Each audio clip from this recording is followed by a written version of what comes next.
Any other questions? Yes, Leader. Just a point of clarification with Representative Knight. Was your contention that nothing that we're doing tonight would interfere or prohibit? There's a difference. Because some of what we're doing tonight, I think, would interfere. What I'm saying is that it is my contention, and I think everybody else has agreed, that after tonight, if we were to pass the marquee bills, that people would still be able to purchase a firearm, such as a pistol, a shotgun, or a long gun, for protection of their home. They may have to go through a couple of hoops. They may have to do something different than they do now. I can't get into the specifics of that, right? But it's not going to prevent them from doing that. No, but you would represent to the witness that nothing that we're doing tonight would interfere, and that's not correct. It's nothing would prevent someone from acquiring some type of pistol. However, there would be plenty of pistols where the standard magazines that are used today would not be allowed under state law. So there is an interference. There's not a prohibition. You're not going to be able to get a machine pistol anymore. That's for sure.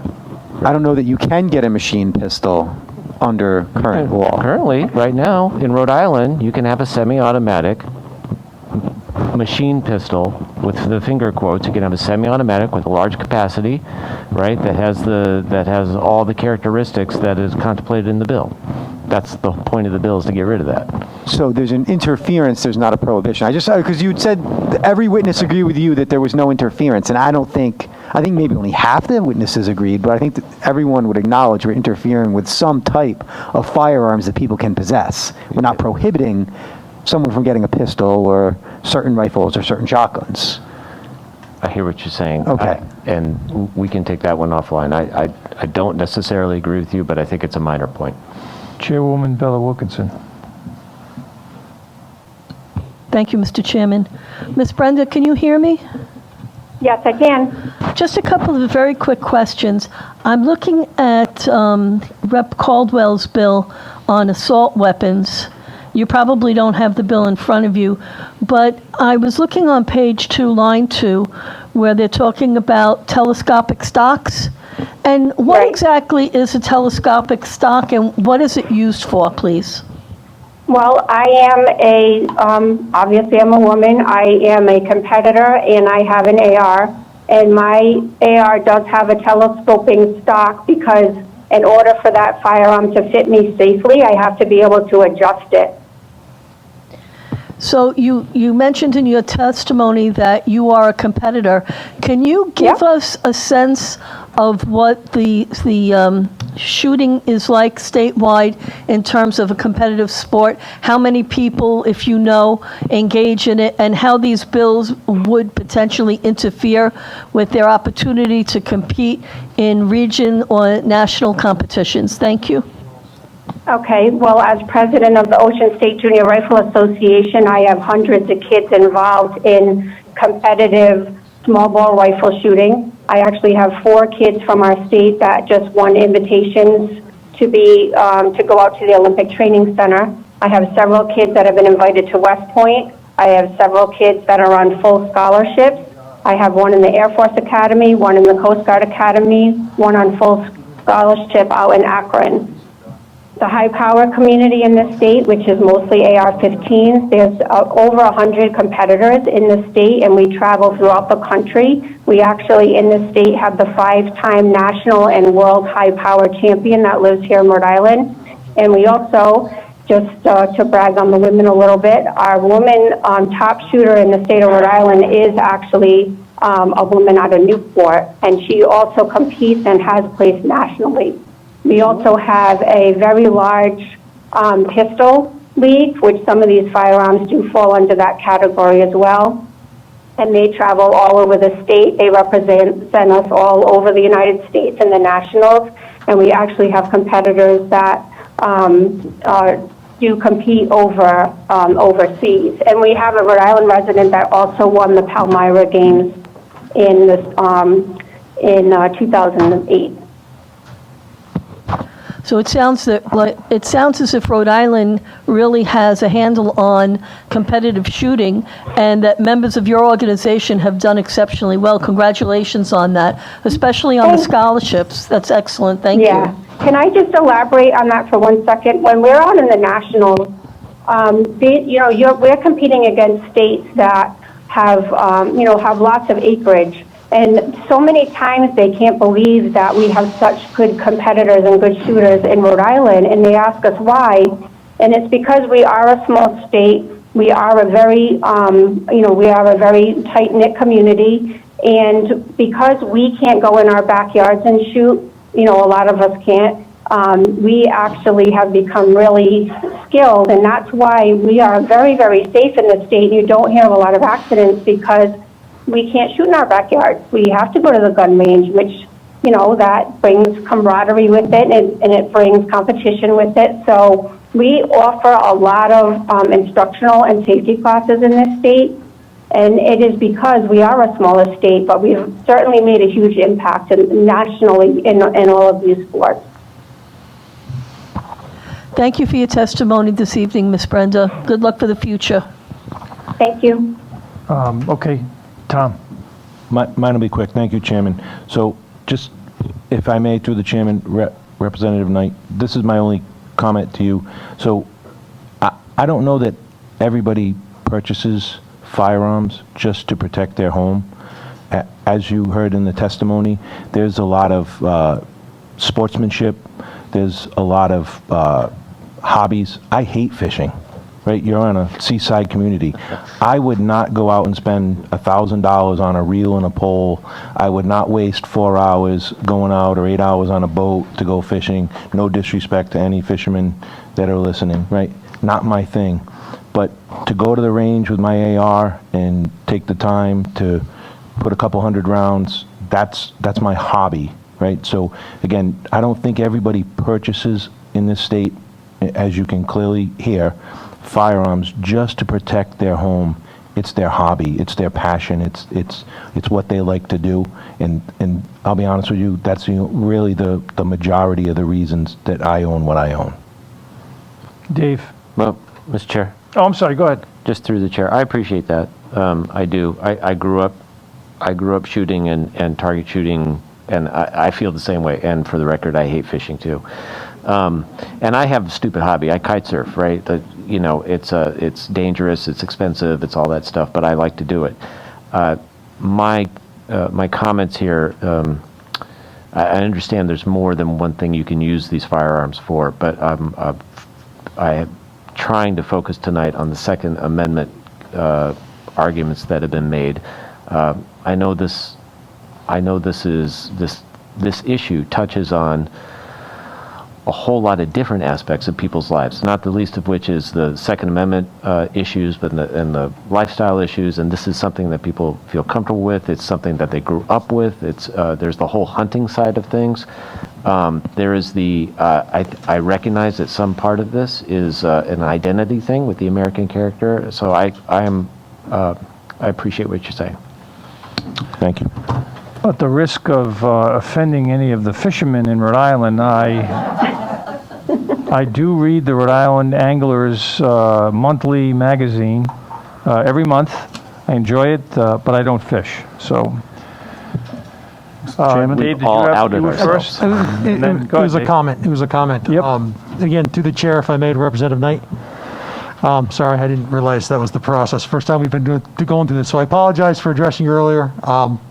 So you had made the comment that she was the first one. I think that's, I don't know if you intended to impugn her testimony or not, how exactly how you approach it, but I just want to address it.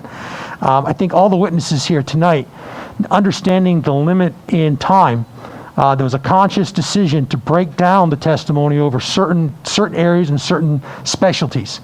And I would make the argument that this witness was simply addressing her speciality, and the fact that no one else had addressed the subject prior does no way discredit the fact of what she says, because quite frankly, I'll be honest, I out of the people on this committee, my retired police officer friend to my right included, I probably have the most experience with firearms on the committee. And I had forgotten that, yes, a great deal of rifles and firearms, on the end, the muzzles are threaded for multiple reasons, not just for the not just to affix a silencer or a suppressor or something like that.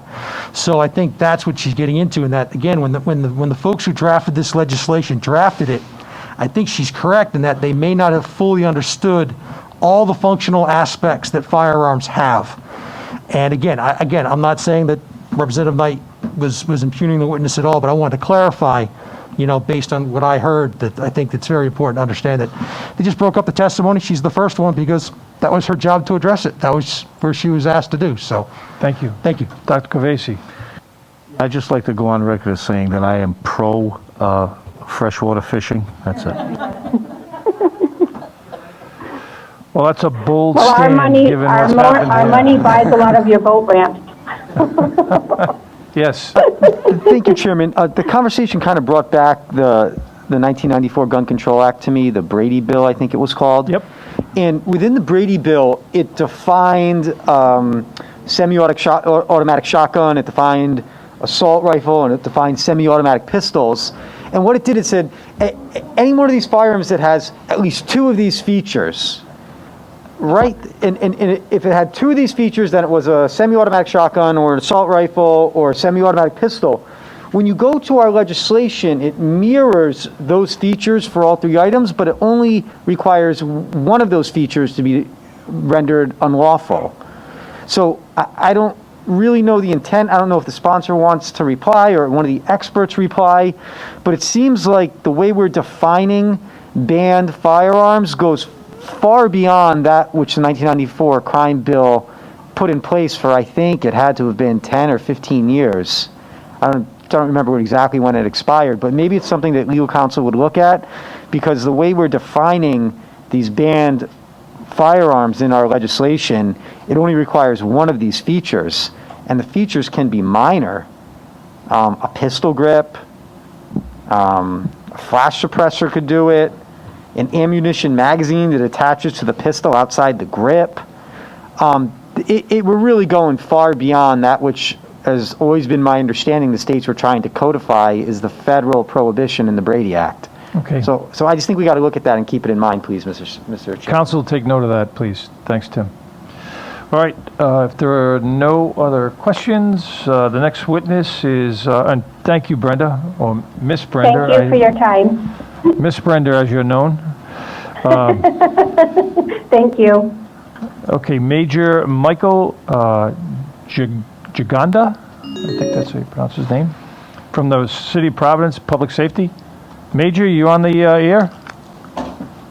I am, Chairman. Okay, you have 3 minutes, and then people might be asking you some questions. So you can proceed. Thank you. I want to thank Chairman Craven and members of this committee for the opportunity to testify in support of House Bill 5554, large capacity feeding device ban, and House Bill 5556, assault weapon ban. This is a complex issue. Although there is no easy solution that will satisfy everyone when it comes to gun control, there are practical and common sense steps that we can and should be making. I come before you with some firsthand knowledge of the destruction assault-style weapons and high-capacity magazines cause, and a desire and hope to make our community safer. I am currently the police major for the University of Rhode Island Police Department and have been in that position for almost 6 years. Prior to that, 22 years with the Connecticut State Police, and in my last assignment with the State Police, I was the commanding officer of the Bridgeport Barracks, which encompasses that city along with the cities of New Haven, Stamford, and Norwalk. Prior to that assignment, I was the detail supervisor of a gun and violent crime task force in the city of Hartford. As you can imagine, I've had numerous occasions to witness firsthand the carnage and heartbreak gun violence causes families and our communities. As an active shooter instructor at the University of Rhode Island, I have the responsibility of preparing our students, faculty, and staff for an active shooter event. The training focuses on reducing the amount of casualties. One of the goals of the training is to shave seconds off the time in which civilians are exposed to an active shooter. What shaving seconds means to those who are in harm's way and are the targets of an active shooter is the ability to avoid the threat for a period of time until police can arrive on scene. What shaving seconds means for police is getting to the scene of an active shooter as quickly as possible to stop the killings. We cannot shave seconds when a perpetrator has an assault-style weapon equipped with a high-capacity magazine. The damage and destruction that an assault-style weapon equipped with a high-capacity magazine causes is just too great to overcome, even with the advanced training that our citizens and our first responders receive. In 1998, in a town in eastern Connecticut, my classmate, along with 2 other troopers, were ambushed by a person armed with an assault-style weapon. For 2 of those troopers, the injuries were career-ending. I remember the damage it caused. A high-powered bullet went through the metal beam guardrail, through the driver's side door of the cruiser, through my colleague's midsection, and into the passenger side door. This is just one example of the path of destruction these weapons cause.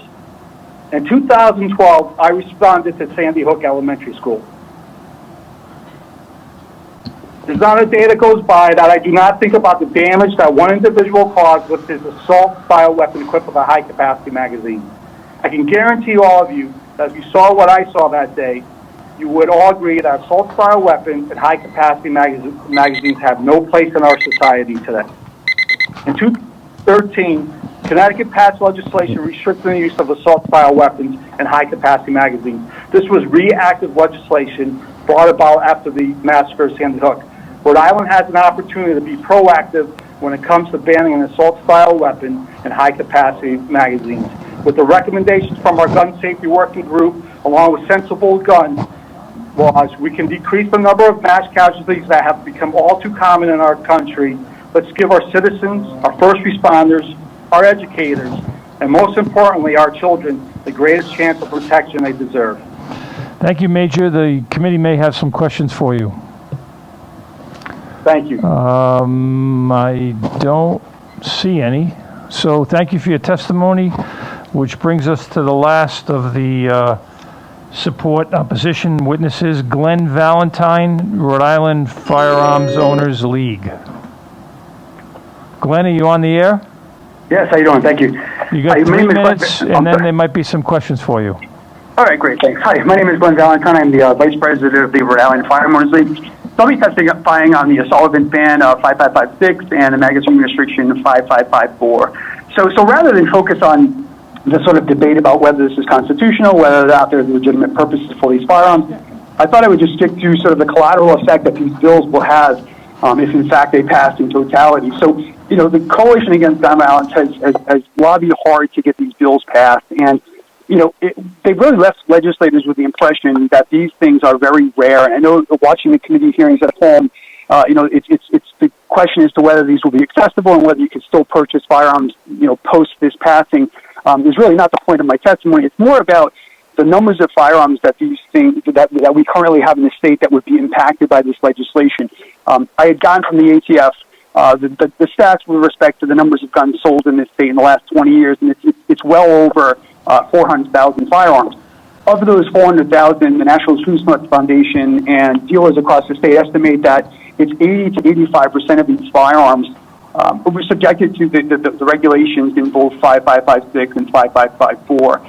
At the point of sale, and that's based on the features that are described in the legislation, as Representative Filippi pointed out, it's a single feature, so it ups that to a significant number of firearms. And at the point of purchase, most of these firearms are sold with 2 to 3 magazines, being semi-automatic in nature, and having that detachable floor plate. We're talking in excess of 1 million firearms and accessories in the state. So this isn't simply just sort of repeating what we did with ghost guns and bump stocks, where the assumption was that only a few hundred folks own these firearms. This could be north of 1.5 million if we extrapolate this out to 30 or 40 years. And so, as discussed in the committee, I think Representative Caldwell brought this up about folks sort of ignoring the law, and I think that certainly there are folks that will ignore the law, but as we saw in Connecticut and New York when they passed these regulations, there was support of 5-6% of the folks that complied with this. They registered these items. I think that that's largely due to the fact that most folks don't understand that the firearms they purchased decades ago or 2 weeks ago are now subjected to these regulations that make 10-round magazines with detachable floor plates, 11-round magazines, a felony to possess. And for representatives, I think this is isolated to the more rural areas. The fastest growing demographic across the state, Brenda's organization being one of the ones that offers free training and safety courses for new firearms owners. The fastest demographic growing in the state is largely folks that are from urban areas and women, and they're the least likely, because they're new gun owners, to really understand that the things that they purchased legally decades ago are now a felony to possess. And so lastly, on the point about the Attorney General's comments 2 weeks ago regarding the penalties for reducing the penalties for drug charges of 10 milligrams or less, his sort of conceptual push for that was that those felony convictions rarely ever result in a sentence. It's just a felony conviction on the first offense, and really the biggest sort of, negative there is that it's an impediment to housing and employment and all those things that come along with having a felony conviction. Thank you, Glenn. Legislation. Thank you, Glenn. Your time is up. Okay. Are there any questions from any members of the committee? Representative Caldwell. Hi, Glenn. It's Justine Caldwell. How are you? Not too bad. How you doing? Good. For those of you who don't know, Glenn and I are neighbors and have long talked about this issue. Glenn, I have to say that if the biggest problem with compliance is that people don't understand that they're no longer allowed to have these guns under these laws, I would be happy, as always, to work with you on a public education campaign to make sure that folks know what the laws are, like we do when we pass a lot of other laws. Well, I mean, I guess I would push back and say that if I think that would be successful, I doubt that would be successful, considering the fact that the folks that currently own guns aren't aware of what these initiatives are, and I think that if they did, there'd be a lot more of them at the State House when we show up to the State House to oppose these things. These are very complex things, and I know you've gone shooting before, and you alluded to that, but these go far beyond what any even legislators anticipate when it comes to banning any sort of firearm that's categorized as an assault weapon. And I certainly don't agree with the idea of regulating them in general. That's where you and I disagree, and we've disagreed many times. We've discussed this many times, but I just don't think that that's a pragmatic approach, given the fact that a lot of folks don't sit there on their computer and sort of refresh what the General Assembly does regularly regarding regulation of firearms. Well, that is too bad for them. They are missing out. So, yes, you and I have talked about this ad nauseum, I would say. Do you intend to comply with these laws, Glenn, if we pass them?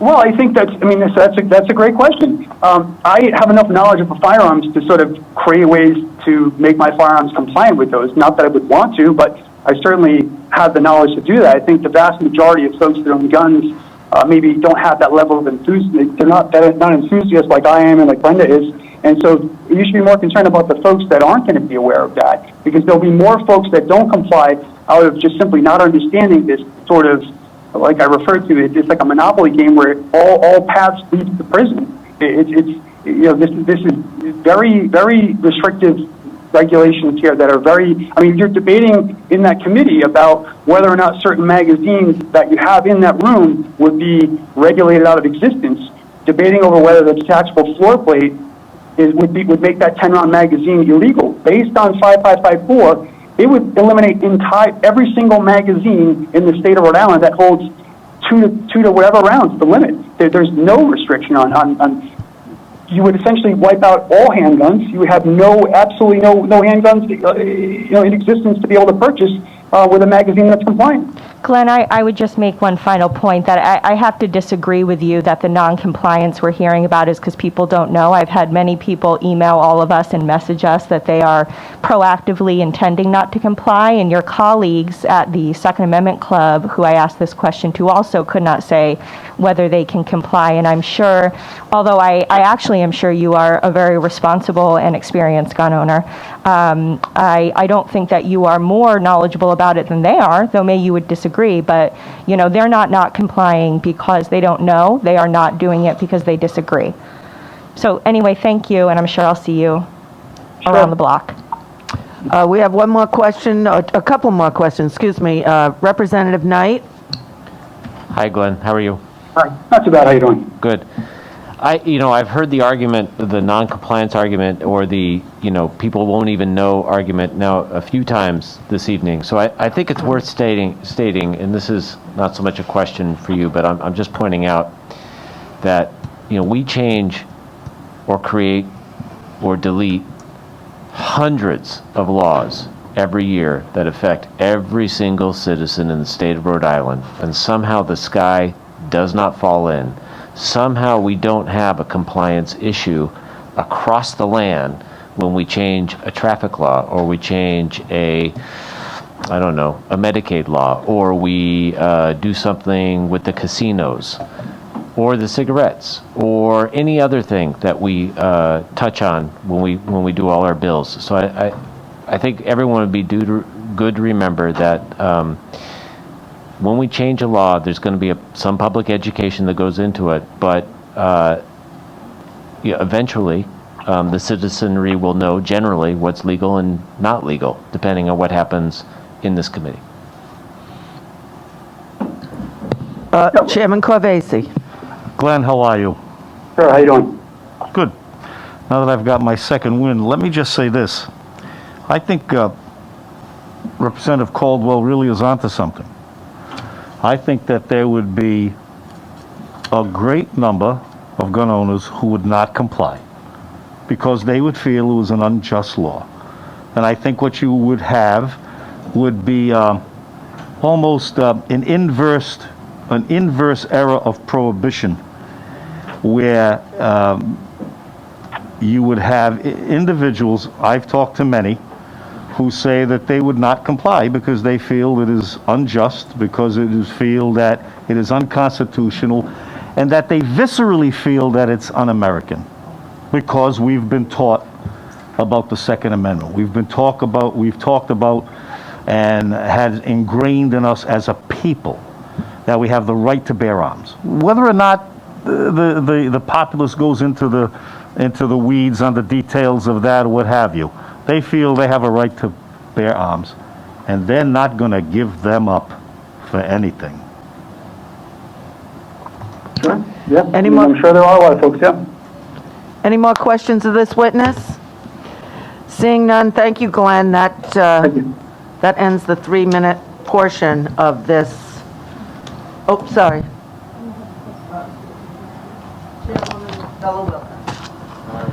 Thank you, Madam Chair. No, I don't have a question for the witness. Don't worry about having him hung up. I just wanted to state gently for the record that there was at least 2, possibly 3 times that you referred to the Second Amendment Coalition as a club, and there's a significant difference between the coalition and the club. The Second Amendment Coalition focuses on civil rights through enforcement of the Second Amendment, and a club, I mean, it's not like they have a secret handshake or that it's an after-school curriculum. It's just borderline disrespectful, in my estimation, to refer to them as a club as opposed to a coalition.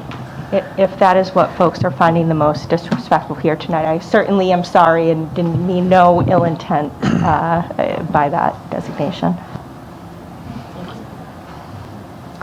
So that concludes the 3-minute portion of,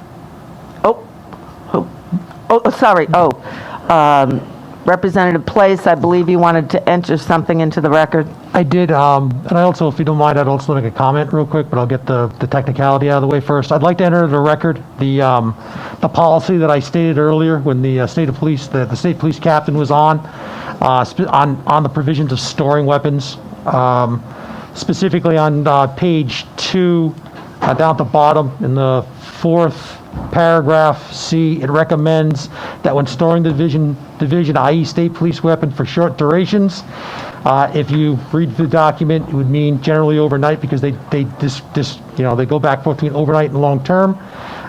The weapon should remain loaded to decrease the chance of an accidental discharge. So I just want to enter that into the record, because again, I referenced it earlier. And if you make sure that Roberta gets that, thank you. And I wanted to wait until all the professional testimony was over just to comment on one thing. All this time when I was referring to the Massachusetts candle case and stuff like that, I didn't realize it. I did this research probably around 2 years ago, that this was actually a Supreme Court case that I quoted earlier. And the last testifier, the gentleman who was president was president in Connecticut when the mass shooting took place, and a lot of the testimony is focused on the dangerousness, how dangerous these things are. And I just like to read just from a section. I know it's dangerous to read from a section from Supreme Court decisions and things like that, but when addressing, it was a stun gun case, to be perfectly frank. But Justice Alito, writing the opinion. As to dangerousness, the court below held that a weapon is dangerous per se if it is designed and constructed to produce death or great bodily harm and for the purpose of bodily assault or defense. It's quoting a Massachusetts law. The test may be appropriate for applying statutes criminalizing assaults with dangerous weapon, again, quoting a section of law, but it cannot be used to identify arms that fall outside the Second Amendment. First, relative dangerousness of a weapon is irrelevant when the weapon belongs to a class of arms commonly used for lawful purposes. References Heller. Let's see. Second, even in cases where dangerousness might be relevant, the Supreme Judicial Court, that is Massachusetts test, sweeps far beyond too broadly. Heller defines arms covered by the Second Amendment to include anything that a man wears for his defense or takes into his hands or uses in the wrath to cast or strike out. Under the decision below, however, virtually every covered arm would qualify as dangerous. Thank you, Representative Place. Representative Knight. I appreciate Justice Alito's reasoning in that decision, but it is a concurring opinion, which means it's just his opinion. It's not the deciding or controlling issue in that case. I will disagree. Okay, so I believe this concludes our 3-minute portion of testimony from witnesses. It looks like we have Treasurer Magaziner on the air. Good afternoon, Hello, Treasurer. can you hear me? Welcome to House Judiciary. Well, thank you. I have to remind you that you only get 1 minute and 15 seconds to state your position. Well, thank you, Madam Chair and members of the committee. I want to thank all of the sponsors and co-sponsors of this legislation, particularly Whip Kazarian, Representative Caldwell, and all of the brave gun violence survivors and volunteers who are testifying tonight. I'm here to express my support for H 5553, 5554, 5555, and 5556, common sense gun legislation, gun safety legislation that is vital to keeping Rhode Islanders safe. As a former public school teacher, I know the dread that parents and teachers feel every time the news of a new mass shooting is reported, and feeling that pit in the stomach, hoping that this is not the time that it will come to Rhode Island, to our neighborhoods, or to my school. Guns have no place in schools, and the evidence is clear that mass shootings involving assault weapons and high-capacity magazines are far deadlier than those involving conventional firearms. For this reason, I announced last year that the state of Rhode Island will no longer invest public dollars in companies that manufacture assault weapons for civilian use. It is long past time for Rhode Island to join our regional and national neighbors in passing these common sense bills to protect Rhode Island children and families. And the final point I'll make is, as treasurer, I oversee the state's Crime Victims Compensation Fund, which has assisted victims of gun violence and their families in paying for medical bills, lost earnings, and in the most heartbreaking cases, funeral expenses. My team and I have seen firsthand how unchecked gun violence can destroy bodies and lives and families. Thank you very much, Mr. Treasurer. For this reason, in favor of these bills every year I've been treasurer, and I hope that this year will be the last year. Thank you very much for your consideration of these bills. Thank you, Mr. Treasurer. Any questions of the Treasurer from members of the committee? Seeing none, I thank you for your testimony. Next, do we have Secretary Gorbea on the line? Madam Chair, may I issue an objection? Did either of these general officers sign up in this order? Are they are they getting preferential treatment to the general public? They did sign First up. ones to sign up? Okay, thank you. Yes. Secretary Gorbea, are you with us? Yes, Madam Chairwoman, thank you. Well, welcome to House Judiciary. You have 1 minute and 15 seconds to state your position. Okay. Thank you, Chairwoman Maxey, and members of the committee for the opportunity to present testimony in support of House Bills 5553, 5554, 5555, and 5556. I would also like to thank Attorney General Nerona for submitting these important pieces of legislation which aim to strengthen our state's gun laws. I would be remiss if I did not thank Representatives Caldwell and Whip Kazarian for their leadership and their determination in putting forward these bills to make our state a safer place. You know, the tragic events this week in Georgia sadly show once again how important it is to change our country's approach to guns. This is actually the first time I have put my official Secretary of State stamp on bills that were not submitted on behalf of my office. But I did so, as I imagine my colleagues did as well, because we absolutely need to start to enact common sense gun laws. I come from a 3-generation military family, and I believe that it is the right of Americans to bear arms under the Second Amendment. However, not everyone should have access to military-grade weapons of any kind of ammunition. Over the past few years, Rhode Island has taken a leadership role in advancing common sense gun safety legislation. These current set of bills will take a meaningful approach to enhance public safety. I believe these laws serve the public good while still preserving Rhode Islanders' Second Amendment rights, and I strongly encourage the committee to pass the legislation, and thank you for the opportunity to provide testimony in support of this important life-saving legislation. Thank you, Secretary Gorbea. Are there any questions from any of the committee members? Seeing none, thank you again for your testimony. Now we're going to go on to the next witness, which is Chief Sean Corrigan. Chief Corrigan. Chief, are you with us? Yes. He's head of the Rhode Island Police Chiefs Association, and he's also chief of my district police department, Narragansett. Chief, I have to remind you, you only have 1 minute and 15 seconds to state your case on this, so please proceed. Okay, I'm on now? Yes. Okay. The association has reached consensus on the following bills. House Bill 5381, we support. If altered, we believe the medical records should be released to the police department, not the seller. House Bill 5386, support as written. House Bill 5553, support the concept, but RIPCA is neutral on the penalty. Bill 5554, we support, but we are neutral on the ammo count. Association between 10 and 15 rounds on that. House Bill 5555, support as written. House Bill 5557, we are neutral on the taser, but we oppose the appeal process as written. We are amenable to come to the table and discuss an appeal process, however. House Bill 5558, we oppose as written. Not all states require qualification and background investigations with disqualifiers. That goes to the suitability issue. That is in section 1147.11. So we oppose that as written. House Bill 5639, we oppose as written. We're looking for language that's going to make it clear that the other states' permits will require the qualification and the disqualifiers in the background investigation. Thank you, Chief, for your testimony. Your time is up, unfortunately. Okay. But I do appreciate you coming forward. Thank you. All right. And welcome, as always. Thank you. Next, we have Mayor Elorza from the City of Providence. Welcome, Mayor Elorza.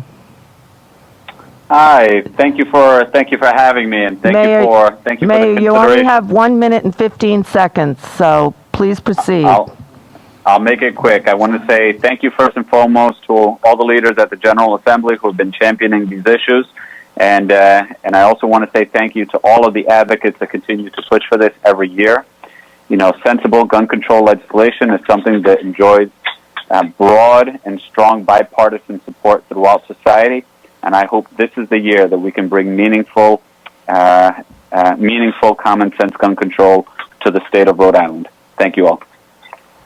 Thank you, Mayor. Any questions of the mayor from members of the committee? Seeing none, thank you very much, Mayor. Next, we're going to go on to Matthew Baldwin McCoy.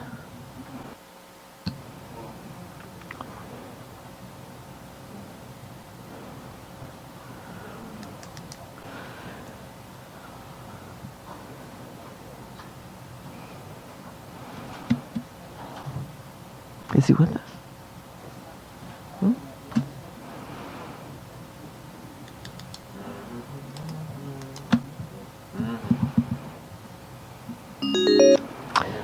Hello, Matthew, are you with us? I am.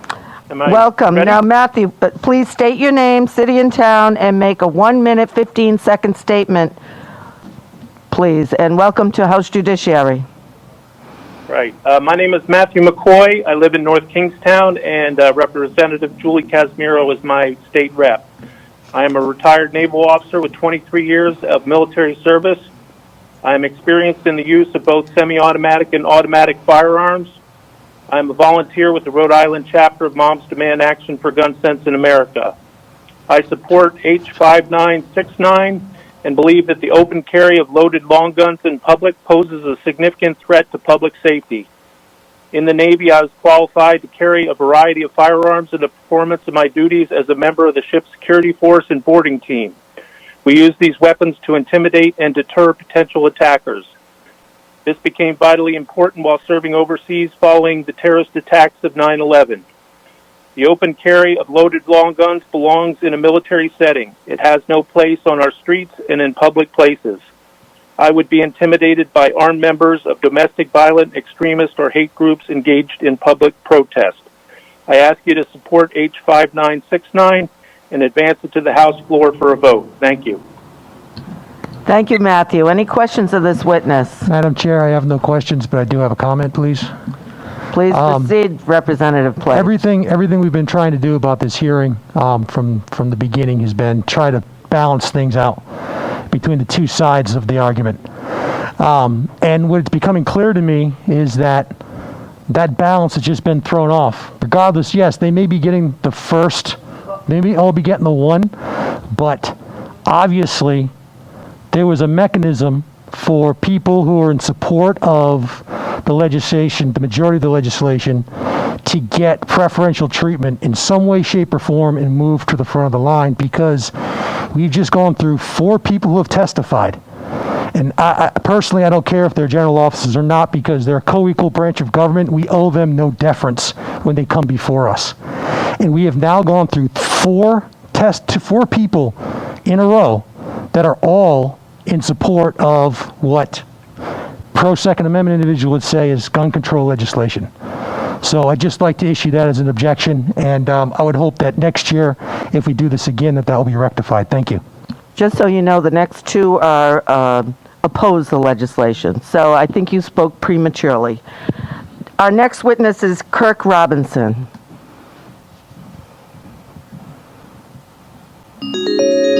First 4, the leaders were taken on it. The rest of it is purely by the timestamp. Okay. Hello, Kirk. Are you with us? Yeah. How's it going? Please state your name and the city and town you live in, and make a 1-minute and 15-second statement on your position.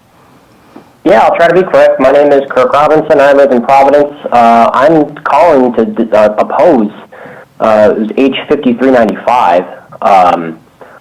So I work at a post-secondary institution in the state. I've been both a student and employee of institutions of higher ed since 2003. I've got a PhD in student affairs and higher education, and in my day-to-day job I work on student development and campus community building initiatives. So yeah, I'm in opposition specifically to the 5395, the part that mandates arming campus police at a public educational institution. So it's my professional opinion that law enforcement officers should not be armed on college campuses, and that post-secondary institutions should not be mandated to arm them. So police officers on college campuses often respond to issues involving college students. They're commonly responding to things like students getting locked out of their residence halls or noise complaints from parties on campus, and there is no need for an armed presence to attend to these issues. In fact, I would argue that police being armed in these scenarios unnecessarily increases the risk of a college student accidentally getting shot. You know, parents send their children to college and universities assuming that they'll be safe, and I would actually argue that this bill would lead to students being less safe, particularly traditionally marginalized. Your time is up. Thank you, Kirk. Any questions from members of the committee? Seeing none, I just want to make a statement that all of these witnesses that will speak from here on in are in the order that they came in. They're time-stamped, I've been told by the clerk. So, just so you know, okay? Next we have Camille Shea. Camille, are you with us?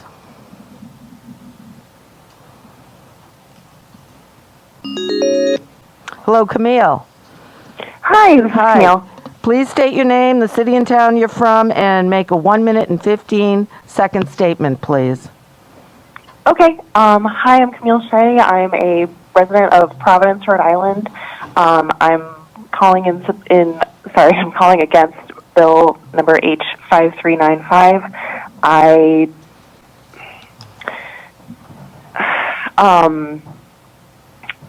With all the gun violence that has occurred in America, I don't think that it would be safe for officers to be issued mandatory weapons in public universities. Thank you. Thank you, Camille. Any questions of this witness? Seeing none, the next witness is Jennifer Boylan. Hello, Jennifer. Are you with us?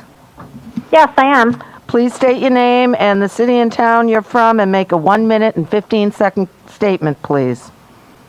Yep, thank you. My name is Jennifer Boylan. I live in Barrington in District 66. Tonight I'm testifying on behalf of Moms Demand Action as a volunteer in favor of H5556, Rep. Caldwell's bill. Las Vegas, Orlando, Newtown, Sutherland Springs, El Paso. When Americans hear the names of these cities recited in sequence, we stop in our tracks and we pause. For we have come to associate this listing of cities with death and tragedy.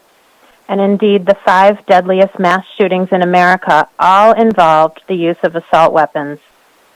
One need not be a weapons expert with a perfect legal definition of the term assault weapon to know that this type of weapon should not be readily available in our communities.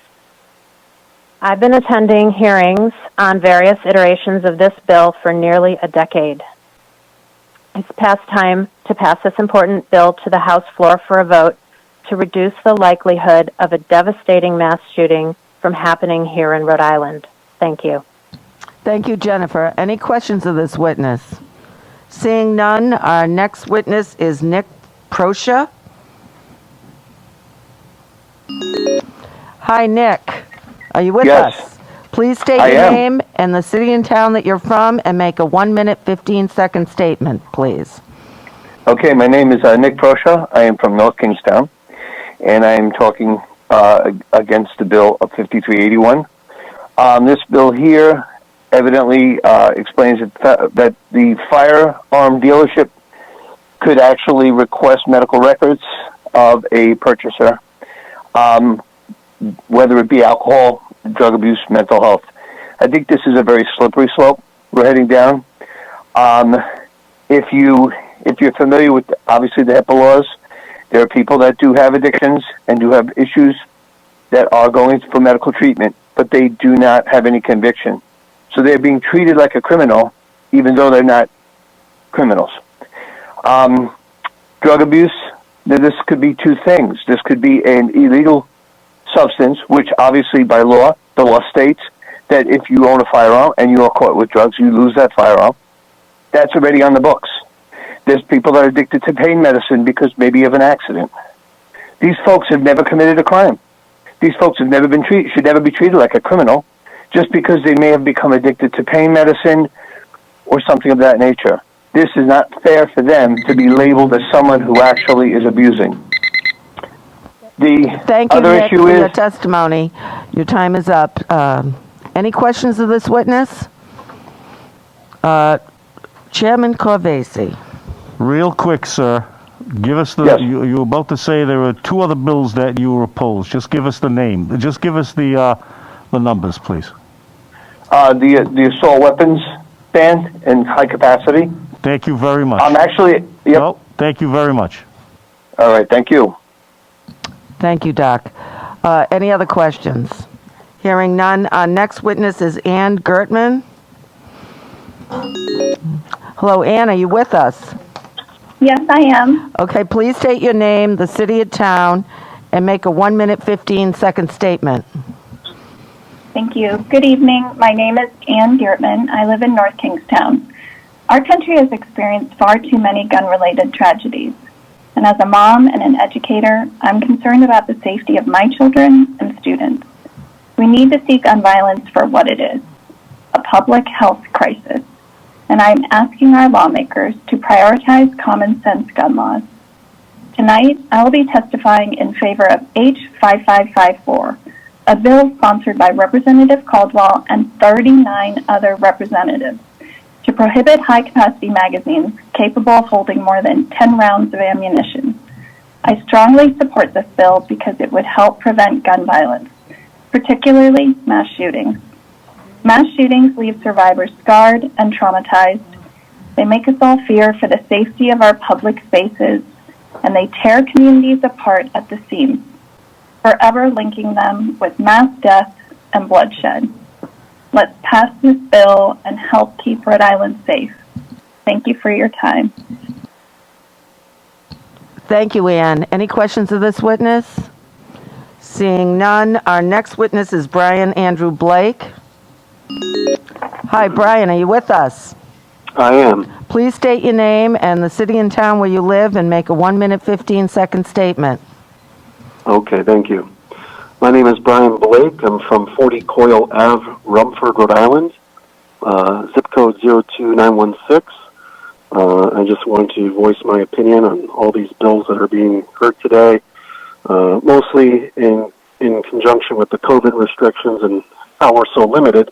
It's kind of hard to do everything that I want to say in such a limited amount of time. But I'll just quickly state that all these bills included herein, which H5381, I am against. H5386, I am against. H5553, I am against. H5554, I am against. H5555, I am against. H5556, I am against. H5726, I'm against. H5942, I'm against. H5969, I'm against. And H5970. A lot of these also directly impact me, and I find it really concerning that with COVID and loss of jobs and the financial burden, it's going to be quite an issue for me. And the timing is, I would say, impeccable in its choice to choose to do it now when I'm out of a job. And it will find it hard to put through financially to come into compliance with these laws. Thank you, Brian.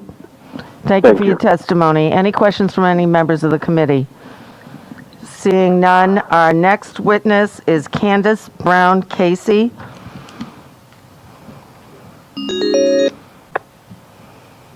Hello, Candace, are you with us? Yes, I am. Please state your name and the city and town where you're from and make a 1-minute, 15-second statement, please. Thank you. My name is Candace Brown Casey. I'm a resident of Cranston in District 17. Tonight I will be testifying on behalf of Moms Demand Action in favor of H5386 regarding straw purchasing. I originally joined Moms Demand Action because the idea that my niece, nephew, or godson could be one of the hundreds of Americans shot, wounded, or killed due to gun violence every day is unacceptable to me. I am motivated to keep taking action because of survivors of gun violence, including those in Rhode Island, who courageously share their experiences. Straw purchasing is an ongoing problem in Rhode Island. Straw purchasers have resulted in many illegal guns circulating on our streets and may have contributed to the rise in homicides and shootings in Providence this past year. This bill will help stop illegal firearms trafficking, hold people accountable for purchasing guns, for those who are prohibited from having them, and make our state a safer place to live for all of us. Thank you. Thank you, Candace. Any question of this witness? Seeing none, we'll go to our next witness. Chairwoman, not of the witness, but can I just ask a quick question? So when Representative Norrie. Thank you very much, Chairwoman. Appreciate it. So you're asking everybody to state their name, where they're from, city and town, and then they'll have a minute and 15 seconds to testify. But I'm listening to the beep, and I think we're starting it when they're saying their name and their address, and we're cutting into their 1 minute and 15 second of testimony. So I just, again, I want to stop it now if that's the case, and we're going to allow them to a minute and 15 seconds to testify, and not including their name, address, and all that other 10 seconds of information. That's all. Thank you. Our next witness is Savion Long. Oh, he's not? Okay. Our next witness is Timothy Deshane. Timothy, are you with us?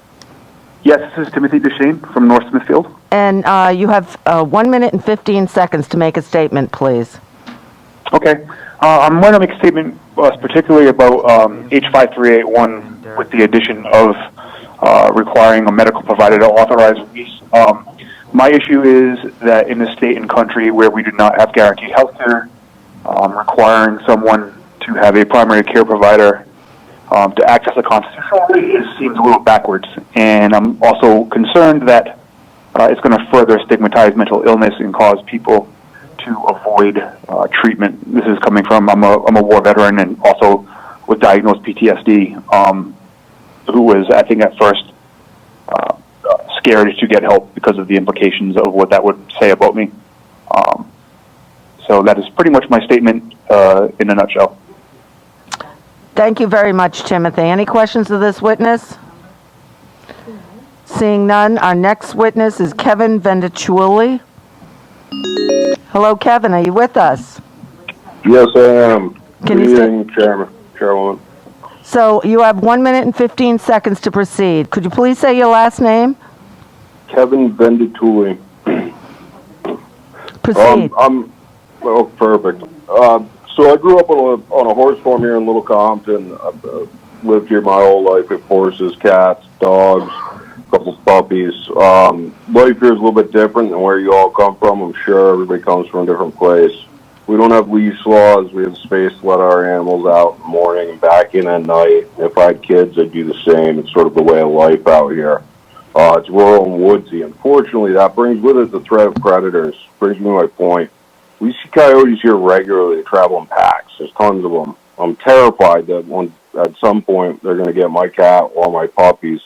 As a result, a couple of years ago, I bought myself a rifle. I did my research. I invested a ton of money into that rifle. It's customized, specific, suits my needs.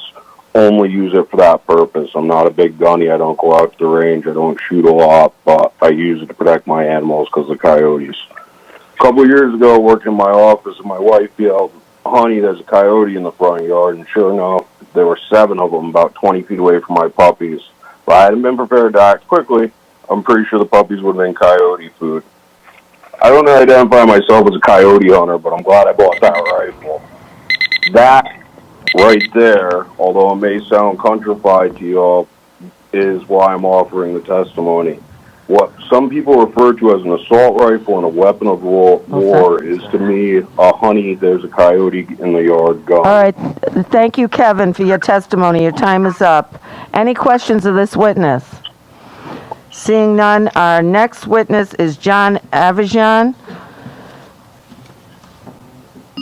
Hello, John. Hi, yes. Please state your name, city and town you're from, and make a 1 minute, 15-second statement.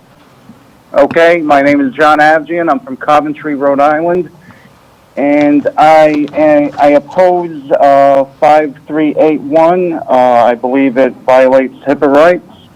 I don't think the guy at the counter at the gun shop is, he can interpret my medical records, and I don't think medical records should be shared with anybody other than medical professionals. I believe this would also deter people from getting any kind of help because they may be reluctant. They'll think, oh no, if I seek help for any kind of anxiety, they're not going to let me buy a gun in the future, And that's why I'm opposed to this. Oh, just state the name, okay. Okay, thank you, John, for your testimony. Are there any questions from the members of the committee? Seeing none? Oh, thank you, John. Your minute and 15 seconds is up. Our next witness is... What, these two aren't coming on? Yeah, but what? Hello, Eric. Are you with us? Eric? Yes. Oh, Eric. So please state your name, the city and town you're from, and make a 1-minute, 15-second statement. Okay. My name is Eric Beeler. I live in Newport, Rhode Island. I would just like to say I want you to realize how much money our freedom-loving gun laws bring to Rhode Island. I moved to Rhode Island from Connecticut purely for the gun laws. Many people from Massachusetts and New York have also done the same, knowing assault weapon bans have never been shown to reduce crime. Rhode Island is the last free New England state. The $3 million homes being sold in a weekend in East Greenwich are being bought by the same people who then line up at our gun stores to spend $1,500 on a gun, usually buying 2 or 3, and $2,000 worth of ammo. They're not people moving here to work at the Amazon warehouse. I want you to also realize how quickly many of these people, including myself, will leave. How many people are now working remotely? We now live in Rhode Island because we want to, not because we need to. Pass any anti-gun legislation, I'll move out of Rhode Island in as much time as it takes to pack my car, bringing the $10 million plus I'll make in my lifetime to Florida. I won't pay income tax. I won't have to shovel snow. I could go to a paint and wine party without a mask on, and not just because I was a governor of Rhode Island, but because I was a free citizen again. I'll also be able to bring a collection of guns I've accrued, what I consider part of my retirement, and what you're looking to make immediately illegal with me. I'll be able to live my life the way I want to, and I can make that decision this holiday second. Thank you, Eric, for your testimony. Your time is up. Do we have any questions of this Thank you. witness? Yes. Yes, Doc Corbasi, please. Eric? Yes. Are you there, Eric? How are you tonight? I am well. How are you? Very well. I was very interested in we're listening here. We've heard a lot of testimony this afternoon, and I think that we've debated more or less the salient points of all the legislation, both pro and con. And we are very interested, and we want to hear the members of the public this evening. All of us do. And I especially am listening to those arguments, those opinions, those beliefs that are a little different than what we've heard earlier. And you brought up something very interesting. I don't know how widespread it is, but you have to understand, I'm 65, so I hear slowly, and you were talking quickly. So I just want to know what the point you were making in the beginning of your testimony was that there are individuals who've moved to the state of Rhode Island because the gun laws are not as constitutionally restrictive as they are in other states. Is that what I'm hearing? Correct. So the imaginary line between Connecticut and Rhode Island, I didn't have to think about my job. I could literally just move over. Same, obviously, for many people in New York and Massachusetts. For the last free state in New England, and I choose to live here. My property value declined as soon as they started passing gun laws in Connecticut, and I'm happy I moved here. I really am. It was one of the best decisions.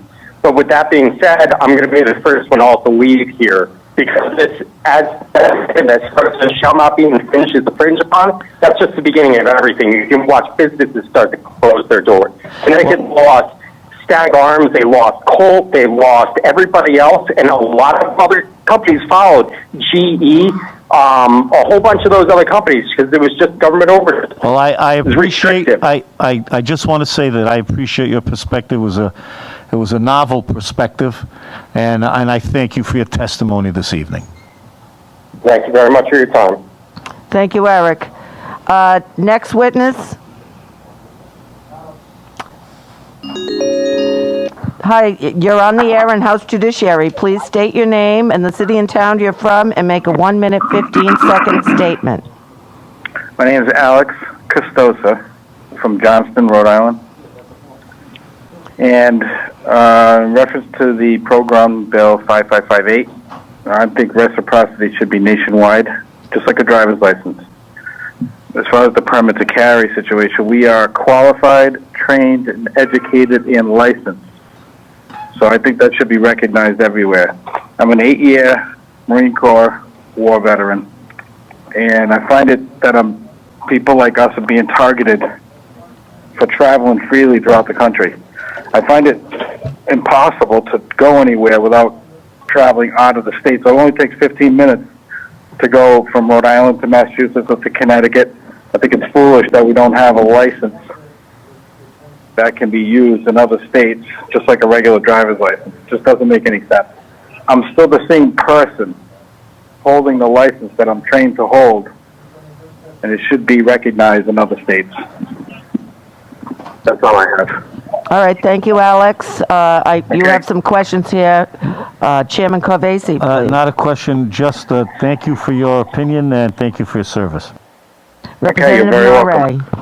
Thank you for hearing me. I want to reiterate the same. Thank you for your service.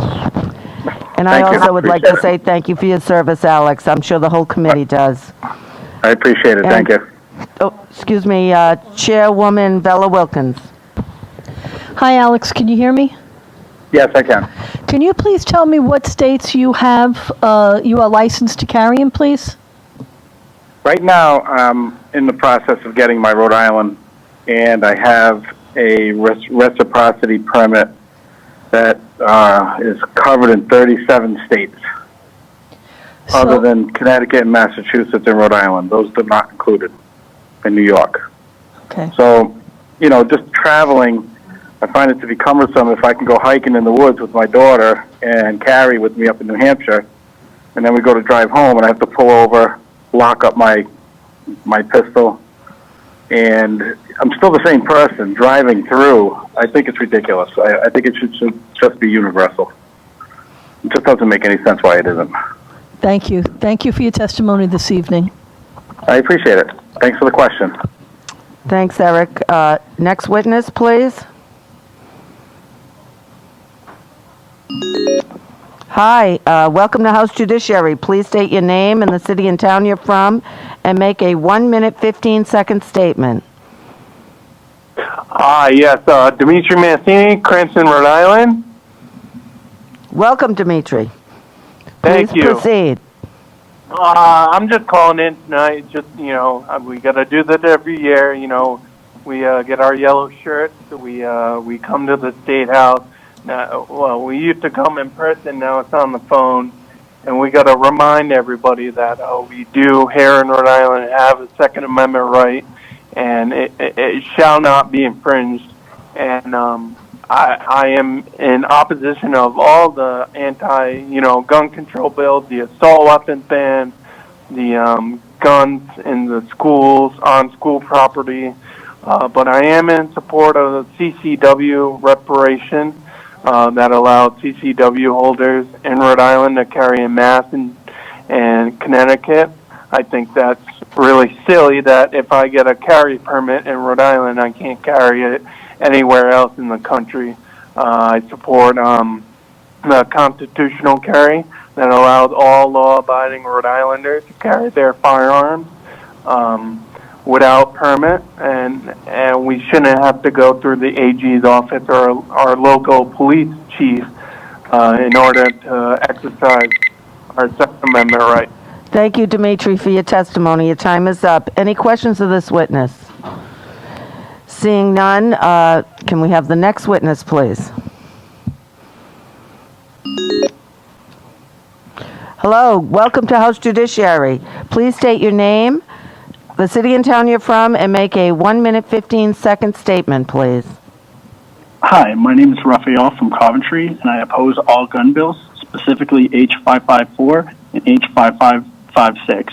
I lived down the hall from the Boston bomber in college. I remember all my fears and thoughts if there was a bomb in my dorm room when we were having to leave campus or be evacuated.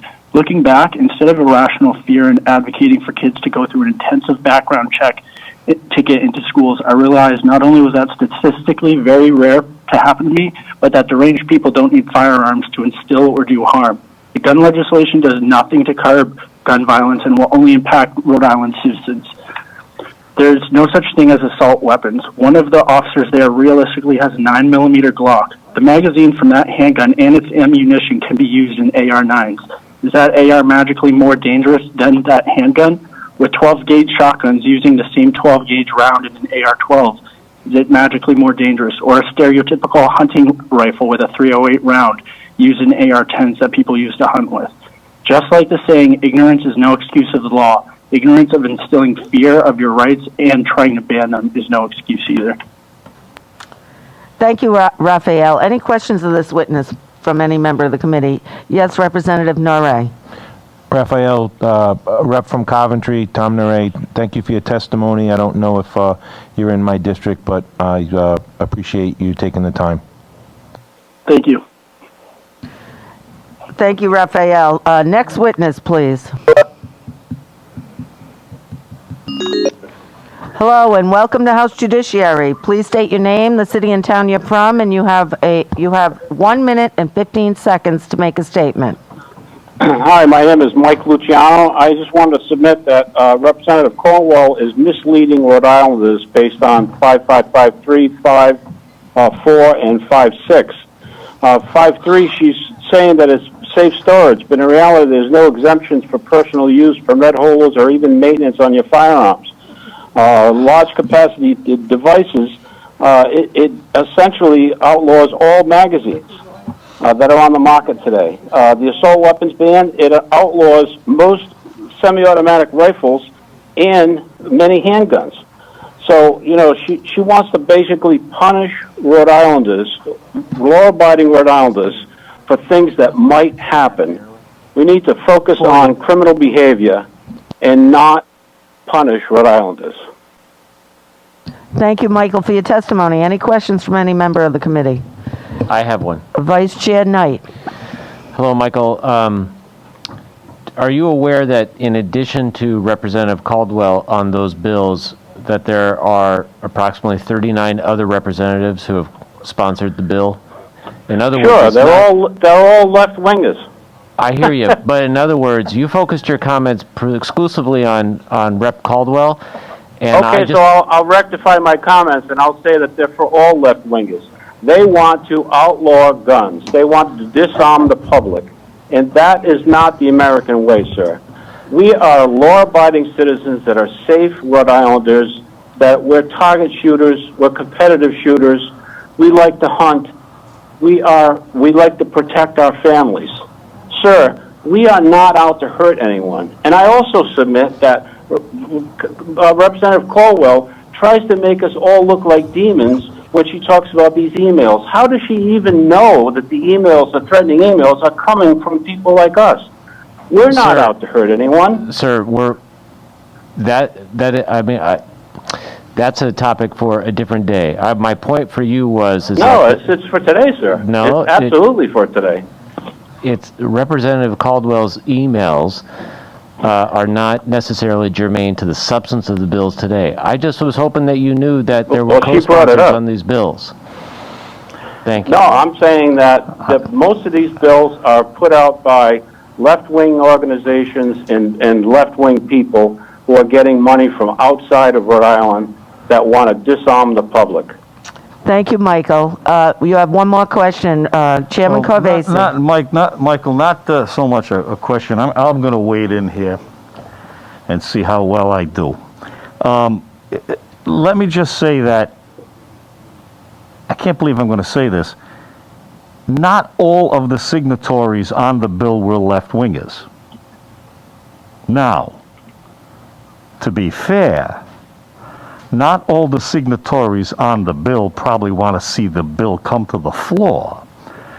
Because if you know the dynamic of any chamber of the House, be it the Senate, the House, whether it be Rhode Island or any other state, just because you necessarily put your name on a bill doesn't mean you support it, doesn't necessarily mean you want to see it come to life. Doesn't necessarily mean you want to see it come out of committee on the floor. And I'm going to say something that has nothing to do with this bill, perhaps, but there have been many times in my experience here that I know people sign bills and then they whisper, gee, I hope this bill doesn't come out. Now, that's not anything derogatory against the merits of Representative Caldwell's bill or any of the bills here. It's not anything derogatory against the signatories of the bill. I'm just telling you that, with all due respect, the characterization you made that they were all left-wingers, that's really not true. And quite frankly, if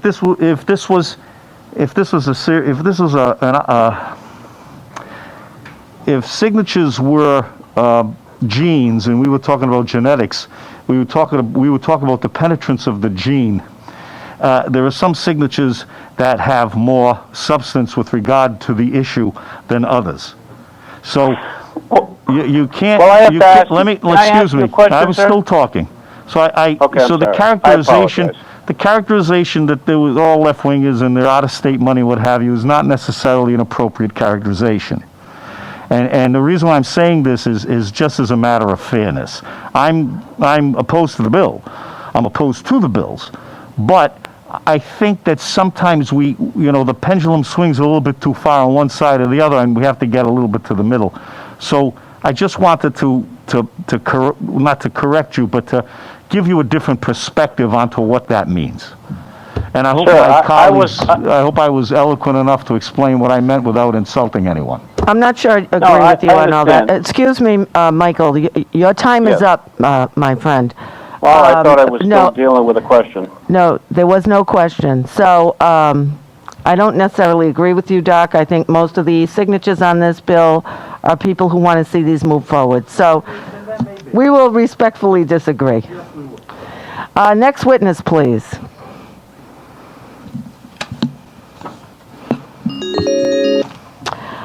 Welcome to House Judiciary. Please state your name, the city and town you're from, and make a 1-minute, 15-second statement. Carlos from Cumberland, Rhode Island. What was your name again, sir? Carlos Souza from Cumberland, Rhode Island. Thank you. Proceed. I oppose all of these gun bills. The estimated 53,000 Rhode Islanders that utilized their Second Amendment rights and purchased a new firearm in this last calendar year. You, as the legislator, want to make these people criminals. We're not criminals. We're law-abiding citizens who exercises our constitutional right to keep and bear arms. Thank you. Thank you, Carlos. Any questions of this witness? Seeing none, may we have the next witness, please? Welcome to House Judiciary. Please state your name, the city and town you're from, and you have 1 minute and 15 seconds to make a statement. My name is Joseph Denhoff, North Kingstown, Rhode Island. I am an educator and a business owner. You are targeting the wrong population. Legal gun owners are very good people. If you go to a shooting range or a gun club, you will find everyone is super polite, considerate, respectful of others, and safety conscious. There are strict safety rules that are followed 100% of the time, and we all follow them. Legal gun owners are intelligent people. We will store our firearms responsibly, and we wish to be discreet where they are stored. Legal gun owners like myself enjoy firearms as a sport. I have been target shooting since 1960, and I am always competing against myself to get better. Many people like various firearms as they all present a different challenge to shoot well. Legal gun owners do not shoot people. We are the most law-abiding citizens you can find. If you take away the guns of legal firearm owners, you will not solve your problem. We are your friends and neighbors, and we will do good. So please leave our sport alone. Thank you, Joseph. Any questions of this witness from any member of the committee? Seeing none, can we have the next witness, please? Welcome to House Judiciary. Please state your name and the city and town you're from. You have 1 minute and 15 seconds to make a statement. My name is Gregory Brown. I'm from Cumberland, Rhode Island. And I just wanted to say that I oppose all anti-Second Amendment bills that are being proposed, and I support all Second Amendment bills that are being submitted. The first one that I would like to comment on is the medical records issue. I feel that may propose a problem with the HIPAA laws, that you're going to be looking at my medical records. Not that I have anything to hide, but I just feel that as a law-abiding citizen, I don't need anybody looking at my medical records. And it shouldn't be allowed that law-abiding citizens are going to be condemned because they want to endure a sport. I like to hunt. And, you know, for me not to be able to carry a long gun anywhere in the state of Rhode Island because it's against the law, it's taken away my rights as an American. I joined the military to support the United States of America, and I just feel that my rights are being taken away as a veteran of the United States Army. Thank you, Gregory. I don't know what else to say. Thank you very much for your testimony, Gregory. Are there any questions for this witness? Seeing none, we'll take the next witness, please.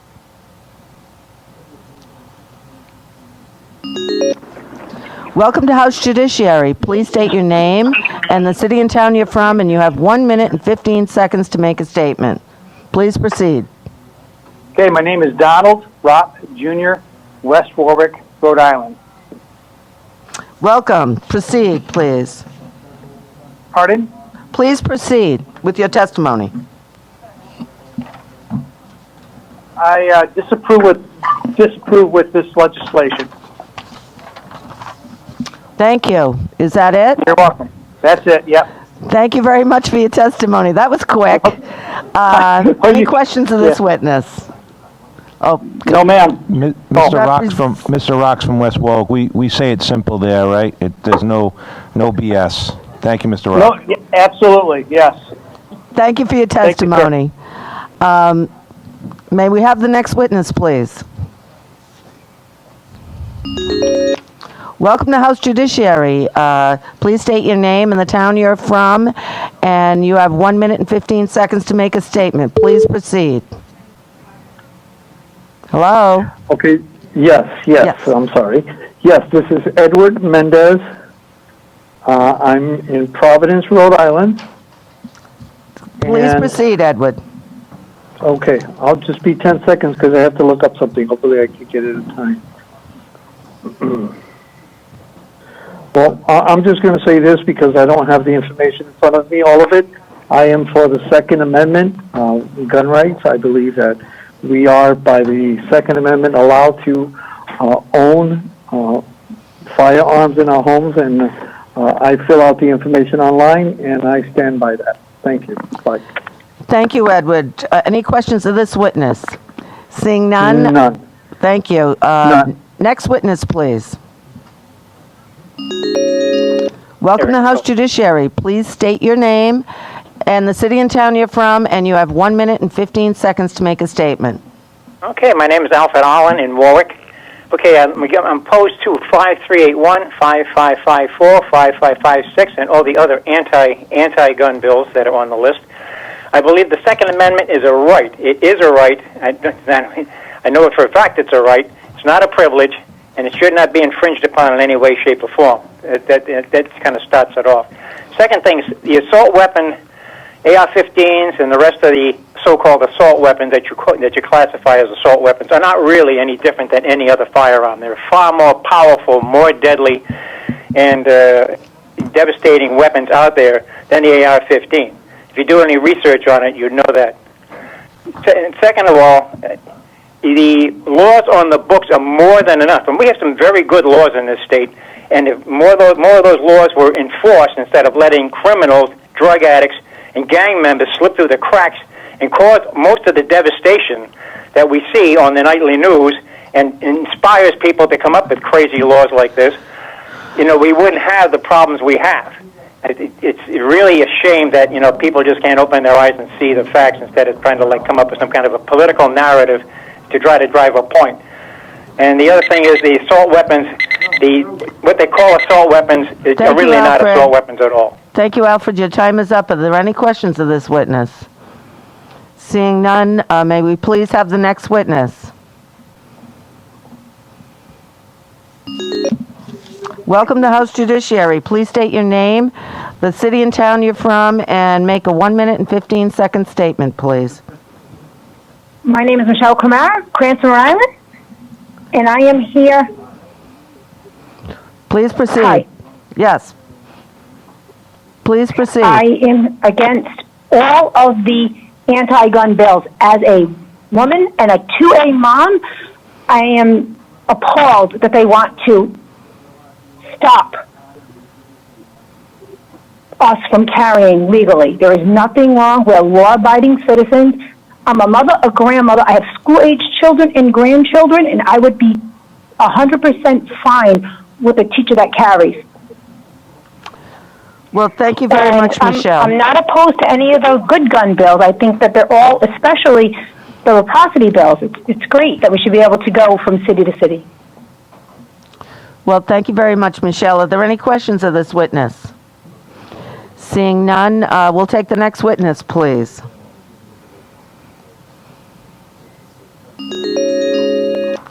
Welcome to House Judiciary. Please state your name and the city and town you're from, and you have 1 minute and 15 seconds to make a statement.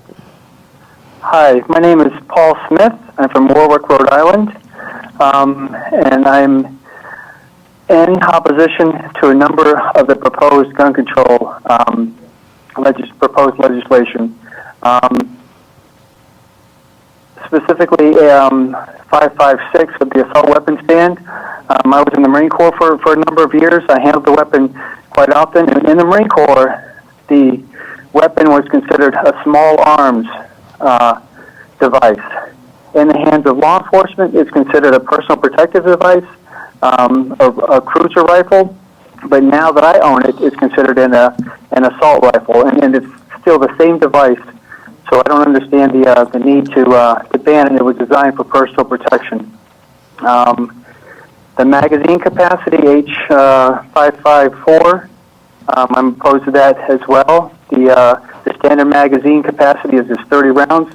I was listening to the speaker earlier, the state police officer, who was verified that and spoke directly to that the standard magazine is a 30-round magazine. And I'm also... Thank you, Paul, for your testimony. All right, thank you so much for your time. We have a question. Thank you so much for your time, everybody, and listening. Sure, go ahead. We have Representative Norrie has a question. Thank you, Chairwoman. Yep. Paul, thank you for your service. Thank you, sir. Thank you for your service, Paul. Thank you very much. I appreciate that. Next witness, please.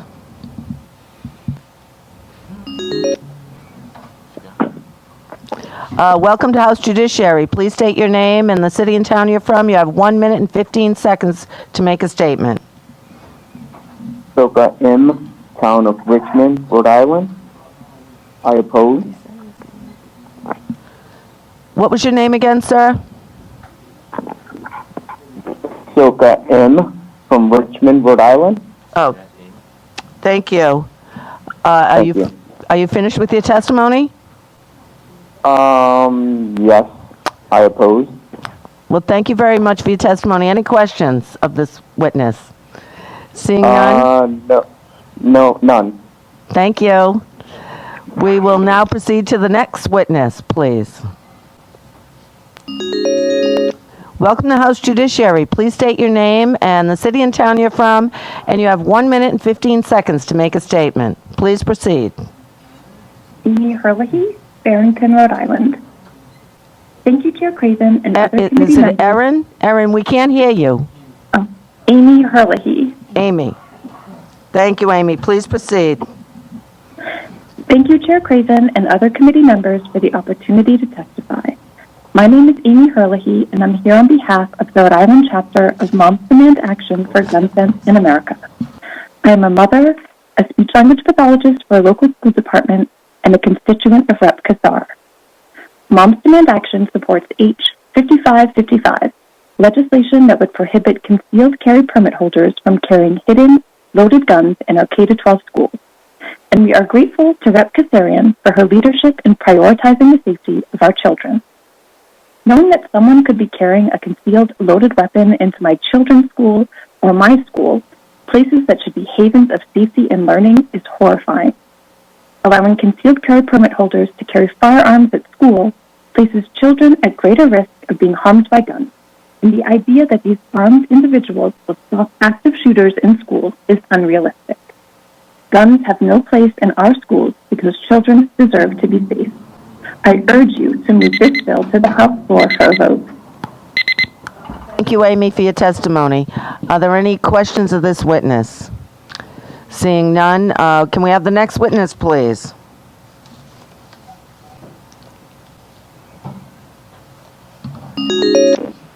Welcome to House Judiciary. Please state your name and the city or town you're from, and you have 1 minute and 15 seconds to make a statement. Please proceed. Sure, thank you. Thank you. My name is Tim Lipka. I'm from Warwick. I'm just calling. Pretty upset with some of these bills being put through. I think it's a huge infringement on mine and everyone else's constitutional rights. I think we should put more resources focusing on the illegal guns that criminals have on the street and not infringing on the rights of citizens. I think the example in Foster with a male with a rifle on someone's front lawn and showing that that homeowner probably should have had a chance to defend themselves without having to call the police and rely on that only is a perfect example. These laws will do nothing to keep guns out of criminals' hands, and they're only going to punish law-abiding citizens. That's my main statement. Again, I want to say that these are a huge infringement on our constitutional rights. Thank you. Thank you, Timothy. Any questions to this witness? Seeing none. Thank you. Seeing none. Thank you, Timothy. Next witness, please.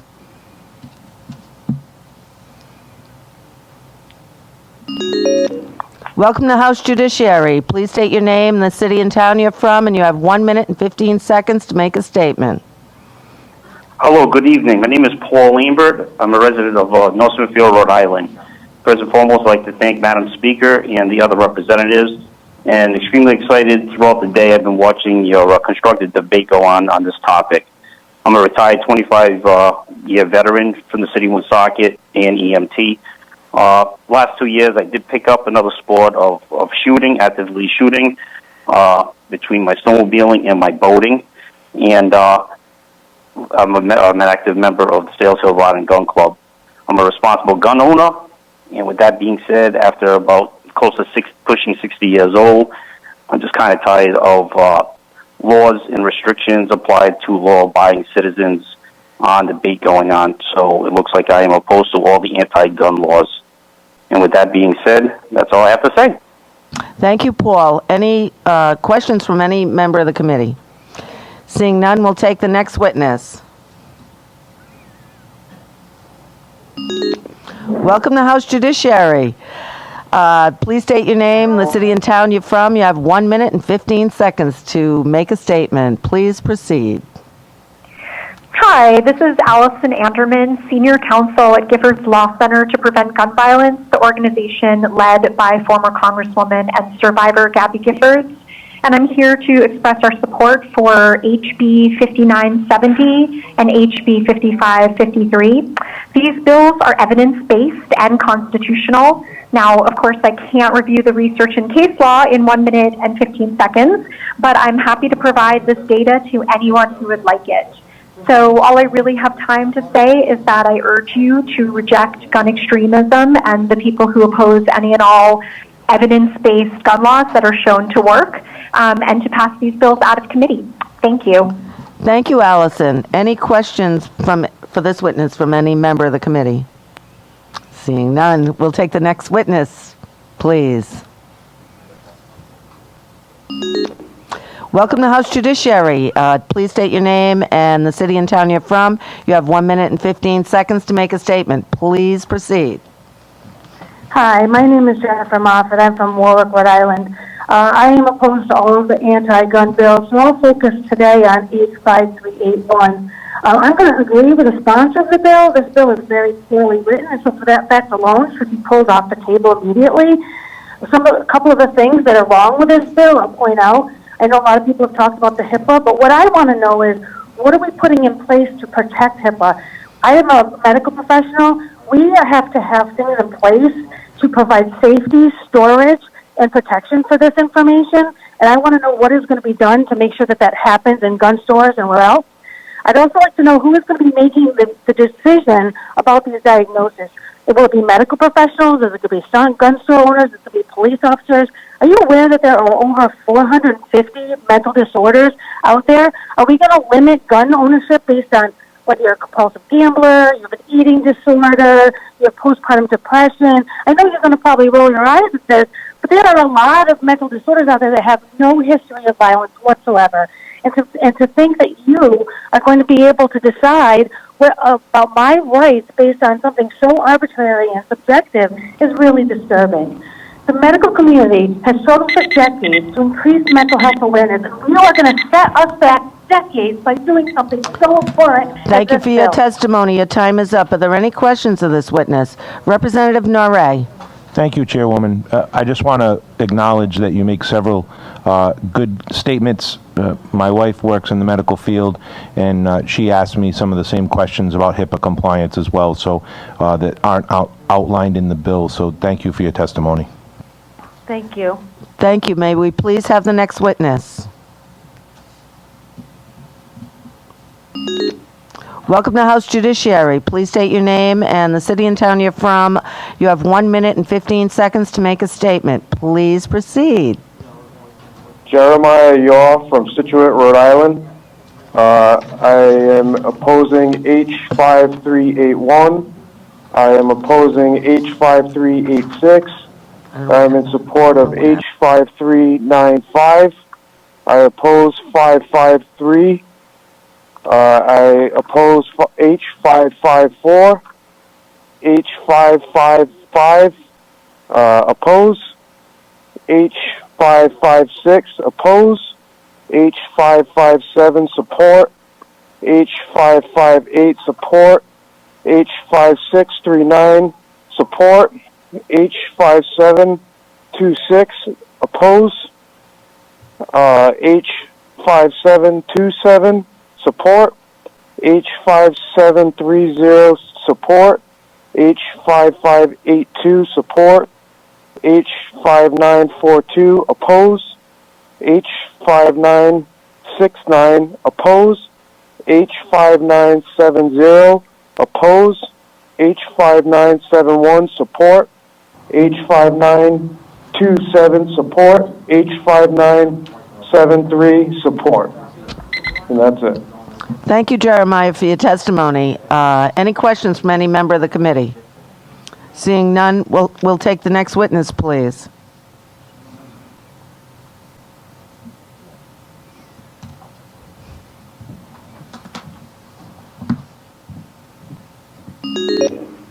Welcome to House Judiciary. Please state your name and the city and town you're from, and you have 1 minute and 15 seconds to make a statement. Please proceed.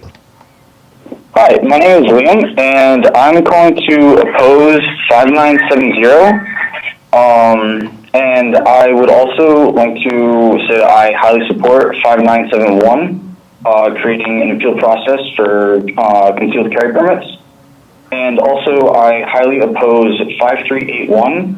I feel it's a serious violation of medical privacy, and I do not think that should be passed. Also, I'm 18. And I feel that the bill raising the age requirement to 21 is ridiculous, and that also is going against my, it's personal restrictive and goes against my ability to arm myself in various ways that I choose fit for my life. Thank you, Liam. Any questions of this witness? Hearing none, may we please have the next witness?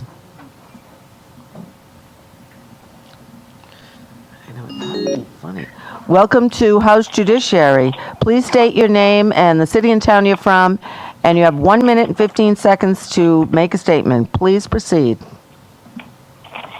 Hello, my name is Amy Gardiner, and I vehemently oppose any of the restrictive bills, but specifically 5970 for raising the age of somebody from 18 to 21.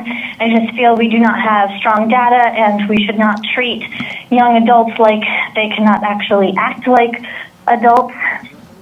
And also vehemently oppose 5381 for the medical privacy piece of it. And I personally am a single parent, and I also am an elected school committee member. And the resolution was put in front of our committee a couple of years in a row regarding not allowing CCW owners, or holders, I should say properly, onto the property of the school. And the school committee multiple times over voted against such a resolution that we do not feel it was something that the CCW holders should be restricted from school grounds and leaving it in their car or needing to consciously think about the difference between where they are. They're permitted for a reason.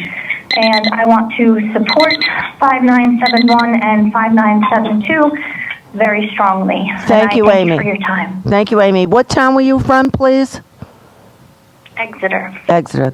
Thank you very much for your testimony. Any questions of this witness? Hearing none, may we please have the next witness? Welcome to House Judiciary. Please state your name and the city and town you're from. You have 1 minute and 15 seconds to make a statement. Please proceed.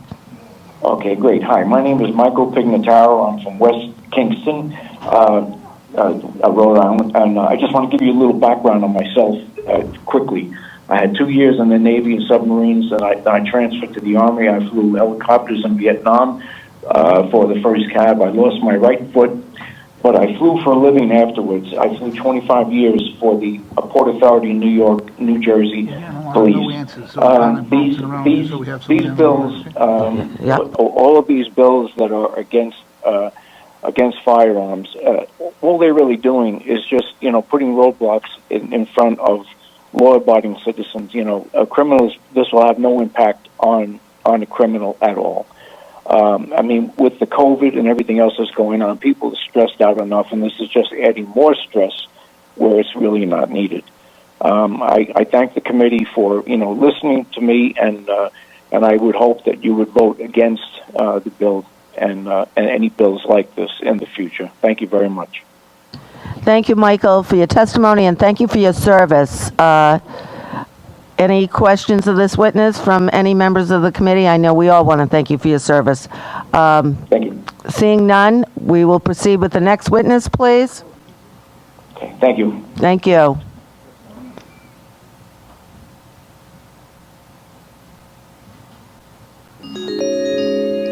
Welcome to House Judiciary. Please state your name and what city and town you're from, and you have 1 minute and 15 seconds to make a statement. My name is Christopher Bontempo. I'm from East Greenwich. I'm a lifelong Rhode Island resident. By background, I'm a corporate data privacy attorney in the Boston office of Mintz Levin. However, my testimony today is in my personal capacity, not on behalf of my law firm. I'm against all of the gun control bills. I'm partially in support of 5386 if it's amended so that transfer refers only to ownership transfers and the reference to number of firearm purchases is removed. My testimony will focus on 5554 and 5556. Simple. It's based on basic problem solving and logic. The proposed legislation is simply not logic-based because it ignores facts, does not target the actual cause of gun violence. So it negatively impact nearly every lawful Rhode Island firearm owner in the state.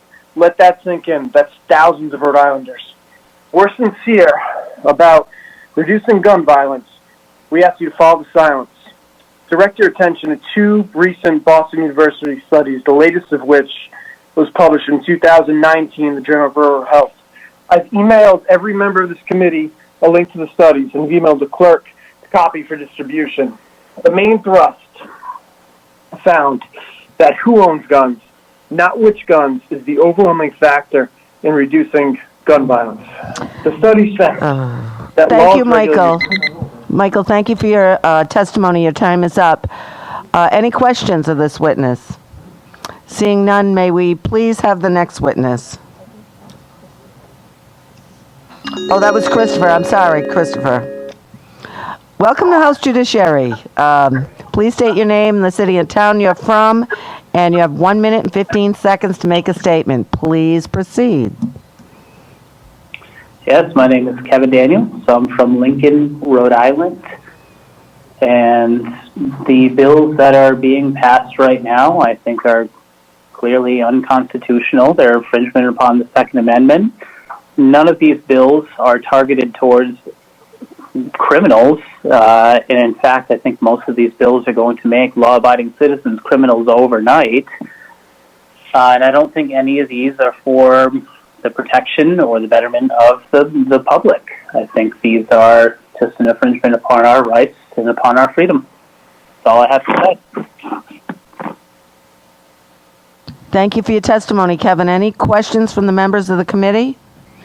I don't think so right now. Thank you. Please, let's have the next witness.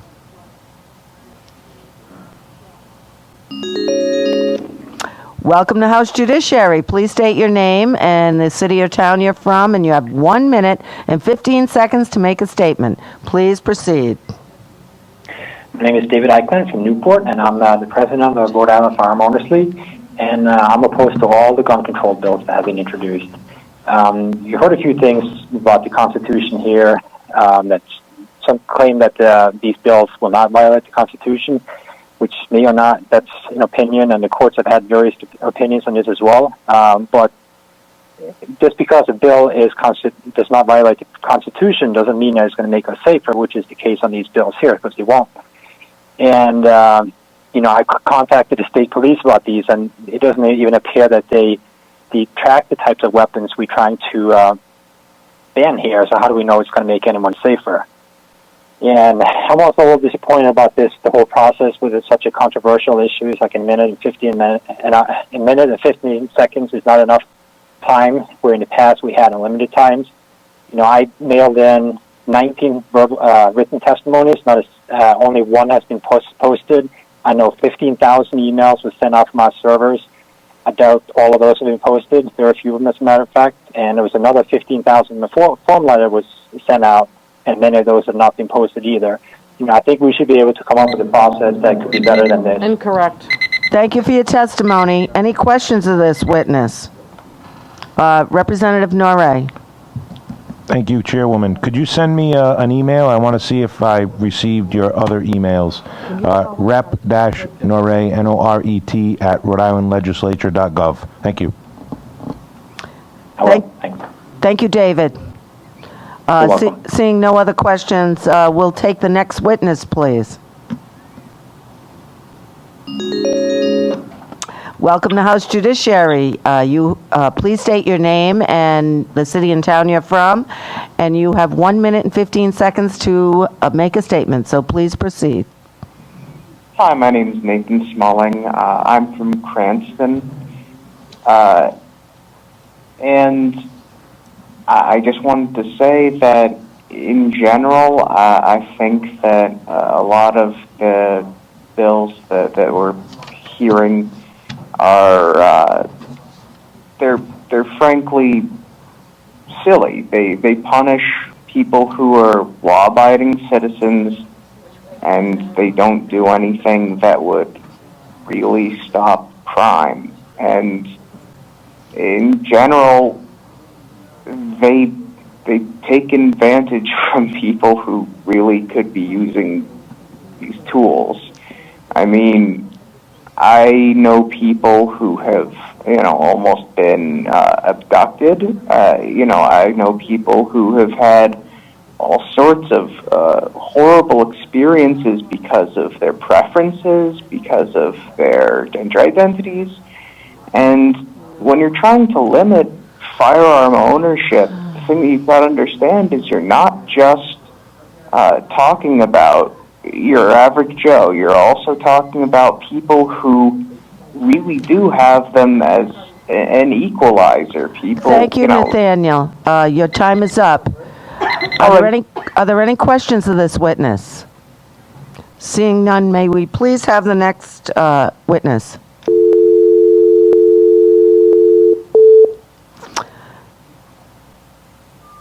Are they there?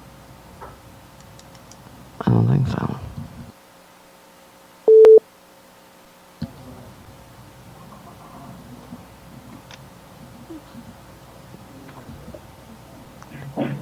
Do we have someone on the line? Yes. Oh, hello. Please state, welcome to House Judiciary. Please state your name, the city and town you're from, and you have 1 minute and 15 seconds to make a statement. Great. My name is Joy Weisford, and I live in East Greenwich. 22 years ago, I was a journalist on assignment in Colorado when the shooting at Columbine High School occurred. I arrived on the scene and saw firsthand the horror that transformed that community forever. Since then, we've all seen tragedy after tragedy unfold, the scale of the carnage of which could potentially be lessened by stronger, more sensible gun laws. Even if we think we're immune, the reality is that no one is.